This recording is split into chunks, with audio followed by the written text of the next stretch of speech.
చూడండి అమ్మా, ఇప్పుడు exclamatory sentences exclamatory sentences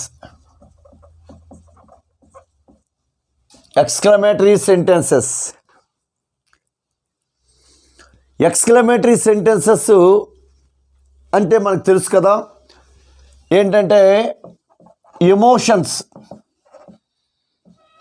ఎమోషన్స్ను ఫీలింగ్స్ను తెలియచేసే sentences. ఎమోషన్స్ను ఫీలింగ్స్ను తెలియచేసే సెంటెన్స్ని exclamatory సెంటెన్స్లు అంటారు. అంటే ఎక్స్క్లమేటరీ సెంటెన్స్ అంటే ఒక వ్యక్తి యొక్క ఎమోషన్ లేదా ఫీలింగ్. అంటే ముఖ్యంగా ఎమోషన్లో ఏమొస్తాయి చూడండి, అతని యొక్క యాంగర్ కోపాన్ని, అతని యొక్క సాడ్నెస్ చూడండి అంటే విచారాన్ని, అతని యొక్క హ్యాపీనెస్ అంటే సంతోషాన్ని, అతని యొక్క సర్ప్రైజ్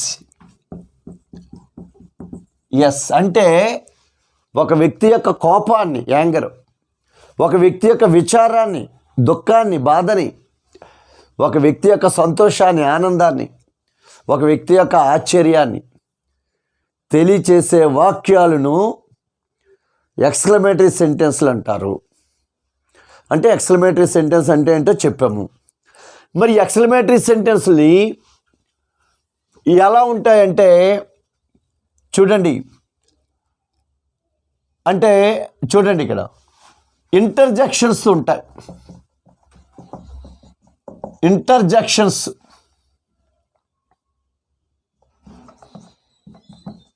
కలిగి ఉండి ఎక్స్క్లమేషన్ మార్క్ ఉంటుంది. ఎక్స్క్లమేషన్ మార్క్ ఉంటుంది. ఆశ్చర్యార్థకం అంటాం మన తెలుగులో. అంటే ఇప్పుడు దీనికి ఏంటంటే రెండు లక్షణాలు ఉంటాయి. ఒకటి ఇంటర్జెక్షన్స్ ఉంటాయి, రెండు ఎక్స్క్లమేషన్ మార్క్ ఉంటుంది. ఈ రెండు లక్షణాలు ఉండాలి, గుర్తుపెట్టుకోండి. అందుకే దీన్ని గుర్తించడం కూడా చాలా తేలిక. ఎక్స్క్లమేషన్ మార్క్ ఉంటుంది, ఇంటర్జెక్షన్స్ ఉంటాయి. ఇంటర్జెక్షన్స్ అంటే ఏంటండి చెప్పాం కదా, సంతోషం వచ్చినప్పుడు హో, వావ్, లేదా దుఃఖం వచ్చినప్పుడు అలాస్, ఇంకా సంతోషంలో పొంగిపోతే హుర్రే, అలాగే సర్ప్రైజింగ్ చెప్పినప్పుడు వాటే, ఇలా ఉంటాయి మనకి. అంటే ఆ వాటే, హుర్రే, వావ్, హలో, అలాస్, ఇవన్నిటిని ఇంటర్జెక్షన్స్ అంటారు. ఇంటర్జెక్షన్స్ అంటే ఇంటర్జెక్షన్స్ ఉంటాయి, ఎక్స్క్లమేషన్ మార్క్ ఉంటుంది. కాబట్టి ఇవి ఎక్స్క్లమేటరీ సెంటెన్స్. అంటే ఒక వ్యక్తి యొక్క ఎమోషన్స్ని లేదా ఫీలింగ్స్ని తెలియచేసే వాక్యాలు ఎక్స్క్లమేటరీ సెంటెన్స్లు అంటారు. ఎమోషన్స్ ప్రధానంగా 4 రకాలు. యాంగర్ కోపాన్ని తెలియచేయడం, సాడ్నెస్ విచారాన్ని తెలియచేయడం, హ్యాపీనెస్ సంతోషాన్ని తెలియచేయడం, సర్ప్రైజింగ్ ఆశ్చర్యాన్ని తెలియచేయడం. కాబట్టి ఇక్కడ మనకు ఇలా వీటిని తెలియచేస్తుంటుంది. మరి ఇంటర్జెక్షన్స్ను మనం ఏంటంటే కొన్ని కలిగి ఉంటూ ఎక్స్క్లమేషన్ మార్క్ ఉంటుంది. ఇవి ఎక్స్క్లమేటరీ వాక్యం అంటే. మరి ఇటువంటి ఎక్స్క్లమేటరీ వాక్యాలు ఇండైరెక్ట్ స్పీచ్లోకి మార్చడం ఎలా? ఇప్పుడు అది కదా మనకు కావాల్సిందే. టైప్స్ ఆఫ్ సెంటెన్స్ చెప్తూ వీటిని ఇండైరెక్ట్ స్పీచ్లోకి ఎలా మార్చాలి చూడండి. ఇక్కడ రూల్ 1 తీసుకుంటాం. రూల్ 1 ఏంటంటే సెడ్ టు వండర్డ్ లేదా ఎక్స్క్లెయిమ్డ్గా మార్చాలి. ఇది రూల్ 1. వండర్డ్ లేదా ఎక్స్క్లెయిమ్డ్గా మార్చాలి. వండర్డ్ లేదా ఎక్స్క్లెయిమ్డ్గా మార్చాలండి. సెడ్ టుని వండర్డ్ లేదా ఎక్స్క్లెయిమ్డ్గా మార్చాలి. వండర్డ్ లేదా ఎక్స్క్లెయిమ్డ్గా మార్చాలి. వండర్డ్ లేదా ఎక్స్క్లెయిమ్డ్గా మార్చాలి సెడ్ టుని. చూసారా, ఇంతకుముందు అయితే ఇంపరేటివ్ వాక్యాలు అయితే ఆర్డర్డు, కమాండెడ్, రిక్వెస్టెడ్, అడ్వైజ్డ్, వార్న్డ్ అలా రాస్తున్నాం. ఇక్కడైతే ఏంటి ఆశ్చర్యం కదా, అందుకే ఎక్స్క్లెయిమ్డ్ లేదా వండర్డ్ అని రాయాలండి. ఇంకా రెండోది ఏంటంటే ఇంటర్జెక్షన్స్ను తీసివేసి చూడండి, యాడ్వర్బ్ను చేర్చాలి.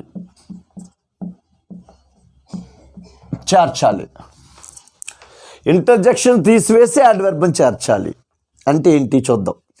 ఇప్పుడు దాన్ని అది కోపం తెలుపుతుంది అనుకోండి, యాంగ్రీలీ అనాలి. యాడ్వర్బ్ అంటే ఎల్వే రావాలి కదా. సంతోషం తెలుపుతుంది అనుకోండి, హ్యాపీలీ, జాయ్ఫుల్లీ, డెలైటెడ్లీ, సంతోషాన్ని అయితే. బాధను తెలియచేస్తుంది అనుకోండి, సాడ్లీ, సారోఫుల్లీ, మౌర్న్ఫుల్లీ. చూడండి, సాడ్లీ, సారోఫుల్లీ, మౌర్న్ఫుల్లీ. చూడండి, ఇక్కడ దుఃఖాన్ని తెలియచేయటం. దుఃఖాన్ని తెలియచేస్తే ఒక రకంగా, సాడ్లీ, సారోఫుల్లీ, మౌర్న్ఫుల్లీ.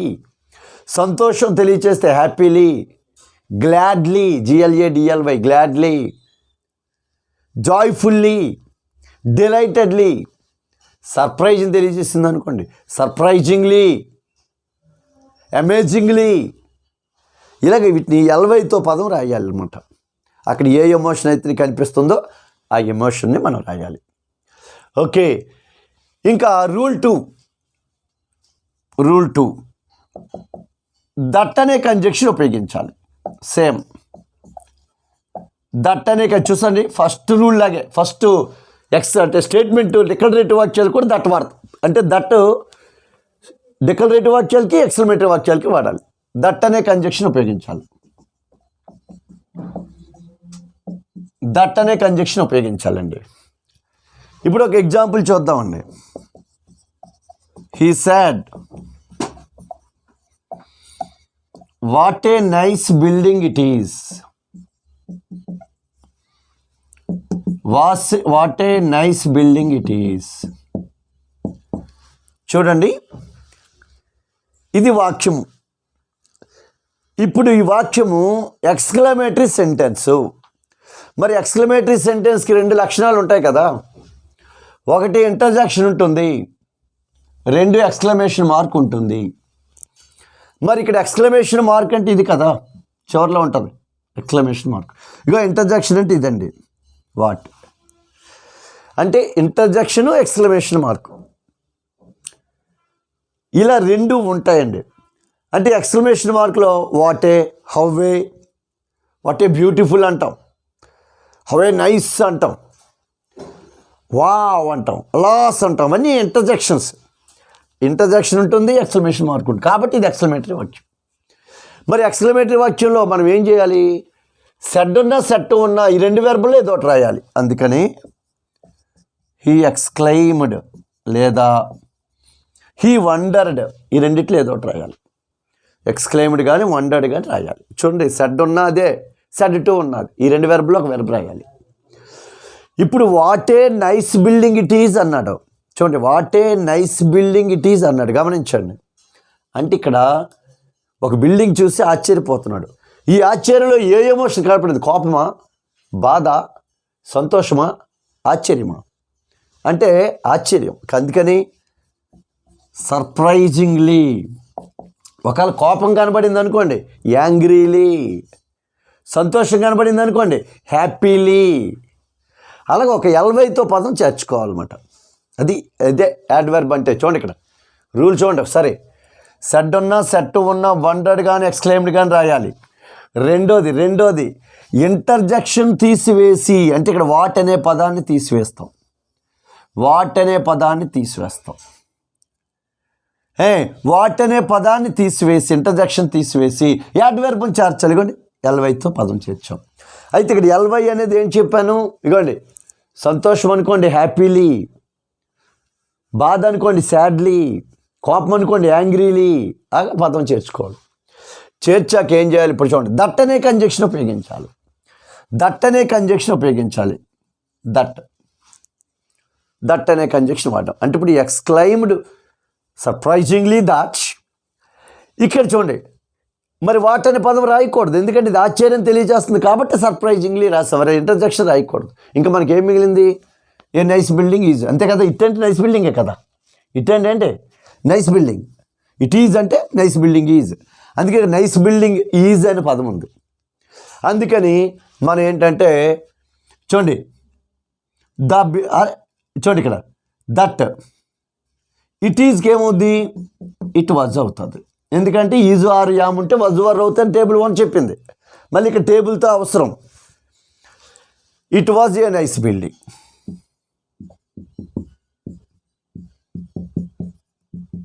అంతే, ఇది మనకి. ఇంకోటి చూడండి, she said alas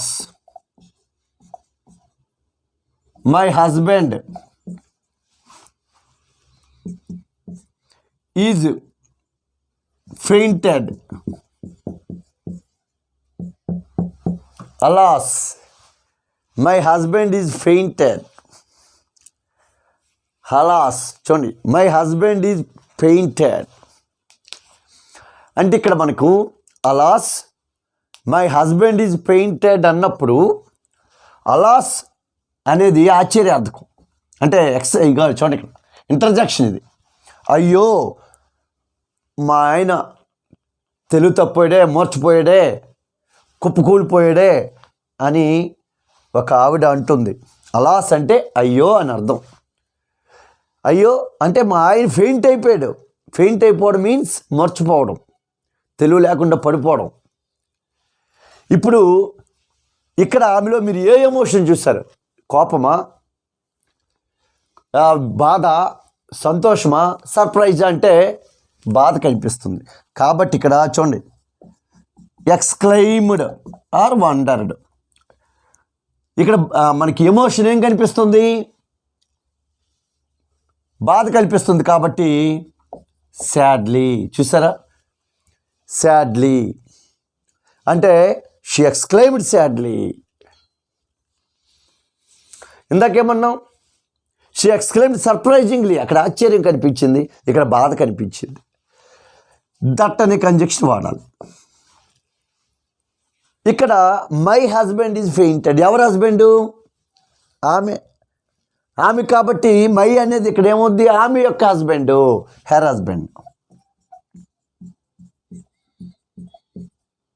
was painted, is was అవుతుంది. Was painted. ఇంకోటి చూడండి, విరాట్ సాడ్ హుర్రే.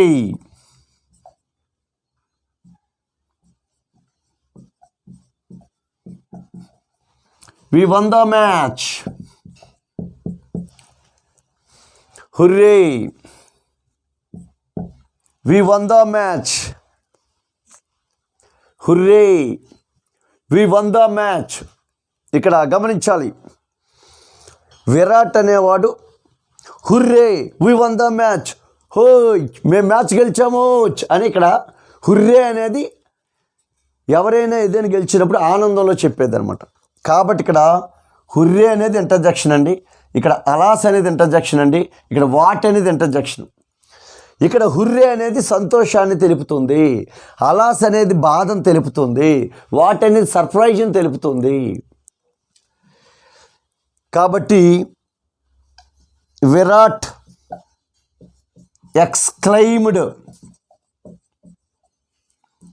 హ్యాపీలీ. చూడండి సార్, అంటే ఇక్కడ మనకు అది సంతోషమైతే హ్యాపీలీ, అది బాధ అయితే సాడ్లీ, అది ఆశ్చర్యమైతే సర్ప్రైజింగ్లీ, ఇలాగ 13 చేర్చుకోవాలి. అప్పుడు ఇగోండి, ఇక్కడ అలాస్ తీసినట్టే, ఇక్కడ హుర్రే తీసేస్తే ఇక్కడ వాట్ తీస్తా అంటే ఇంటర్జెక్షన్స్ తీసేయాలి. తీసేసి దట్ అనే కంజంక్షన్ పెట్టుకోవాలి.